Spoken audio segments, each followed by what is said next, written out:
नमस्कार। आज आपण बनवणार आहोत आमच्या कोळी पद्धतीने कोलंबीची कांजी। कोलंबीची कांजी म्हणजे काय तर कोलंबीची भाज्या टाकून आमटी केली जाते। आमच्या कोळी लोकांच्या लग्नामध्ये हा पदार्थ सर्रास केला जातो। यामध्ये मी आपल्या शेंगा, आंबा, डांगर, भेंडी, वांगी अशी भाजी घेतलेली आहे। ही भाजी व्यवस्थितरित्या स्वच्छ धुवून कट करून घेतली आहे। आता कांद्यावर आहे ना, मी तेलावर कांदा, लसूण आणि मिरची ही चांगली परतून घेणार आहे। मग त्यामध्ये आगरी कोळी मसाला, हळद, हिंग टाकून मसाला 2 मिनिटं चांगला परतून घ्यायचा आहे। मग त्यामध्ये आपल्या सर्व भाज्या टाकायच्या आहेत। भाज्या चांगल्या 5 ते 7 मिनिटं शिजवून एक वाफ काढून घ्यायची आहे।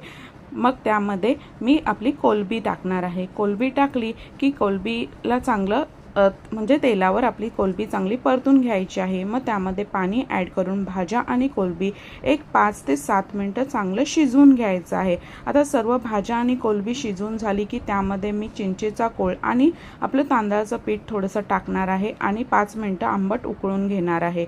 मग त्यावर मी कोथिंबीर पेरून एक 2 ते 3 मिनिटं चांगलं आंबट उकळून घेणार आहे। अशा प्रकारे आपली आंबट कांजी भाताबरोबर एक नंबर लागते। नक्कीच करून पहा।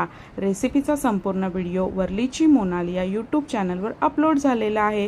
रेसिपी आवडल्यास नक्कीच चॅनलला लाईक, शेअर, सबस्क्राईब करा। धन्यवाद।